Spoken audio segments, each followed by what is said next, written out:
Hi అండి, అందరికి నమస్కారం అండి. తెలంగాణ రాష్ట్ర వ్యాప్తంగా ప్రభుత్వ ఉద్యోగులు, పెన్షన్దారులు, ఉపాధ్యాయులు ఎవరైతే ఉన్నారో వారందరికీ కూడా ఒక అదిరిపోయే శుభవార్త డిఏల పైన రావడం జరిగిందనమాట. మనకు బట్టి విక్రమార్క గారు అందించడం జరిగిందనమాట. అది ఏంటి ఆ శుభవార్త అనేది ఈ వీడియోలో వెళ్ళి పూర్తి ఇన్ఫర్మేషన్ తెలుసుకుందామండి. ముందే వీడియో చూసిన ప్రతి ఒక్కరు కూడా వీడియోని లైక్ చేయండి. చాలామంది అయితే వీడియో చూస్తున్నారని సబ్స్క్రైబ్ అయితే చేసుకోండి అనేది, దయచేసి సబ్స్క్రైబ్ చేసుకోండి, సపోర్ట్ చేయండి.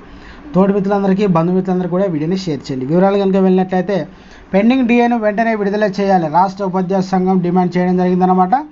ఇక కేంద్ర ప్రభుత్వం నిర్ణీత గడువులో కరువు భత్యం డిఏను ఇచ్చిన విధంగానే తమకు కూడా డిఏను మంజూరు చేయాలని రాష్ట్ర ప్రభుత్వ ఉప ముఖ్యమంత్రి బట్టి విక్రమార్కను గురువారం రాష్ట్ర ఉపాధ్యాయుల సంఘం నాయకులు కలిసి విజ్ఞప్తి చేశారు. పెరిగిన ధరలకు అనుగుణంగా ఉపాధ్యాయులకు, పెన్షనర్లకు డిఏను అందించాలని డిమాండ్ చేయడం జరిగిందనమాట. అయితే ఈ సందర్భంగా ఉపాధ్యాయ సంఘం అధ్యక్షులు, ప్రధాన కార్యదర్శులు వాళ్ళందరూ కూడా ఇక మాట్లాడుతూ, జూలై 2022 నుంచి రావాల్సిన 4 విడతల 14.56% డిఏను మంజూరు చేయాల్సి ఉండగా ఉత్తర్వులు నేటికి విడుదల చేయకపోవడం శోచనీయమని అన్నారు. దీంతో పాటుగా ఉద్యోగులు, ఉపాధ్యాయులు వేతన ఇతర సప్లిమెంటరీ బిల్లులు కూడా చాలా కాలంగా ఇక నుంచి పెండింగ్లో ఉన్నాయన్నారు.